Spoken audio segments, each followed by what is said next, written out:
to us.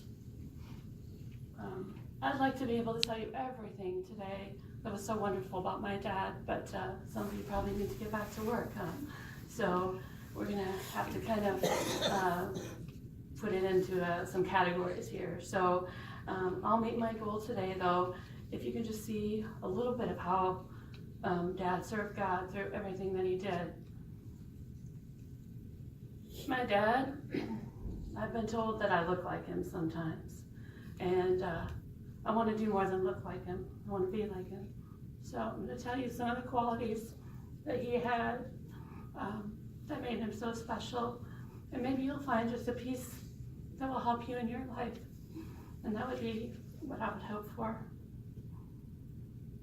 My dad was a hard and impatient man. Okay, that's not how you thought I was going to start, right? All right, we're going to clarify that. Hard-working is what I mean by that. Why did my dad work so hard, though? What was he working for? Why did our neighbor see him out all hours of the day until, sun up to sunset? Why? Well, my dad read the Bible, and he believed not just in the seventh-day rest, he also believed in 6 days of work.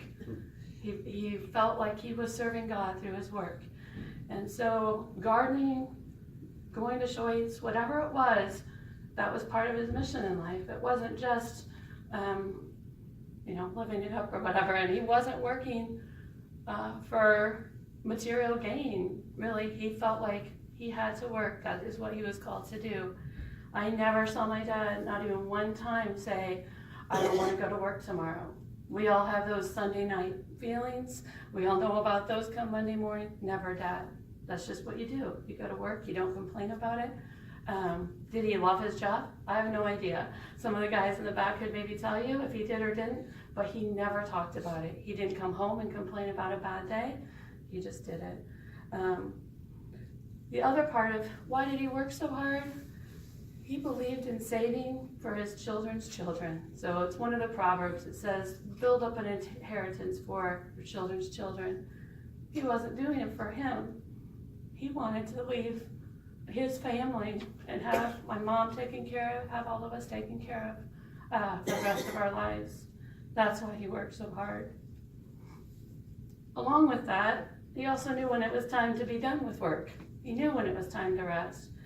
He had a time for everything. Whatever that time was, he lived it to its fullest. So, Ecclesiastes says there's a time for everything. There's a season, and he really did that. So when it was time to come home, those guys in the back there, they could tell you that my dad had his own work schedule. Apparently, he decided afternoon break wasn't necessary, and he left work 10 minutes early every day. So he came, left at 3:20, probably the first man out every day. And part of his work then was coming home, and we knew exactly when he would be home, 3:25 every single day. If he was working more hours, we knew it. So here he'd come.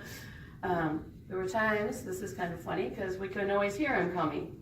So he'd ride his motorcycle in the summertime, and he liked to save a little money. You guys that know him, right? A little bit frugal. So he would come and he'd coast all the way down the hill. So we couldn't hear him coming but we knew it's 3:25. We'll be hearing him come in the door pretty soon, but you couldn't hear him coming. So just kind of funny. He was also very frugal, didn't believe in wasting. But he served people through his hard work, whether at home, toward his family, whatever it might be. My dad was an impatient man. I told you that, right? What do I mean by that? He was impatient in his desire to help people. It wasn't an impatience with people that way, but he looked for opportunities. So if someone said they needed help, he wanted to do that. He was so ready to do that without complaint. And he looked for opportunities to serve. And it wasn't just, he looked in our neighborhood, people got stuck all the time in our yard. He was out with his tractor pulling people out, looking down the street, whatever. If there was a snowstorm, he was out. He was looking to help. He was helping lonely people. My dad could find the person in this crowd, whoever you might be, that might feel left out, and he would find you, and he would sit with you, and he would make you feel better. He would do that for really anyone, and it could be a child, and it could be an old man. It didn't matter. He would find that person. Maybe it's a president, maybe it's the housekeeper. It didn't matter to him. He found who needed him. What else was he looking to help? Some of you in his later years, you know, he went through a lot of losses in his later years, and yet he moved to Friendship Village and had an opportunity to have a garden over there. And he loved that people. He was their garden man, so he's like on call. We need tilling, we need weeding. They make the phone call, and his face would just light up that he was needed. So it was never an inconvenience to him. He never said, "Why are these people bothering me?" He was just delighted to help. And he did that with no expectations. He didn't want anything. In fact, if he got too much thanks, then back away. You know, he was not comfortable with too much praise or any of those things. He was also impatient to be grateful. So he looked for opportunities to be thankful. You know, early in his life, maybe it was harder for him to accept help. You know, he was a man, he was a strong man. But I watched my dad in the last years, and he would take help, always with things, thanks to me. And we would go to the doctor, and he would take a moment to turn around, find that person one last time before he left and say, "Thank you." And he would find the doctor, he would find the nurse, he would look the receptionist in the eye, and he would say, "Thank you," to every single person that he ever met. But yeah, he treated everyone the same. He didn't feel like anyone owed him anything. He was grateful for anything that came his way. You know, we're emotional today, but it's not necessarily sadness, because he lived a very good life. And my dad, this is kind of interesting, but he always spoke about 70 years. A man's life is 70 years. So it says that in one of the Psalms. My dad was 70. And I was reading to him the day before he died, and I just happened to flip open a Bible. I didn't know where that scripture was. And I started reading Psalm 90, and I got to verse 10, and it said 70 is a man's life. So he would look at this, and he would say he lived his life to the fullest. He got everything that he desired, because he was such a simple man. All he wanted, we talked last night, but all he wanted, he'd be so happy that here are Alan and I together. You know, he just wanted his family to get along and be together. So he was very settled, happy in the moment, never looking for tomorrow. You know, we were sad kind of that he retired and things didn't go that well, but for my dad, he wasn't living for retirement. He loved every single day. It wasn't like someday I'm gonna do that.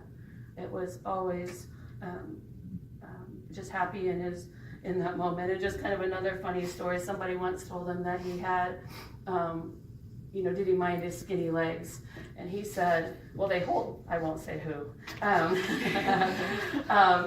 he said, well, they hold me up and get me where I'm going. Why would I mind my skinny legs? But that was really his attitude about things, like no complaints.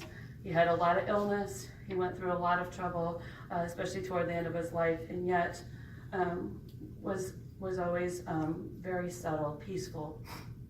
This morning I was thinking about the Serenity Prayer, where we think about what can we change, so accepting what we can't change, changing what we can, and I just think that really is an indication of how he lived. If it was something needed to be changed, he took care of it, but if not, he accepted every challenge that came his way over the years. There's a phrase that I like that I think applies to him. It was, when I stand before God at the end of my life, I would hope that I would have not a single bit of talent left and could say, I used everything you gave me. My dad did this. I can't be sad today. I am emotional, but it's not a sadness. Not for my dad, who finished his 6 days of labor and rest with his Lord. He has truly finished his race. He also gave me a wonderful opportunity, God did, with Dad's dementia, with everything that happened toward the end of his life, because I had an opportunity to serve him. And I learned to be kinder. I learned to be more patient, all from that opportunity. So I mentioned at the beginning that people have said before that I look like him, but I'd like to say, I just hope you can all see a little bit of my daddy in me. Thank you.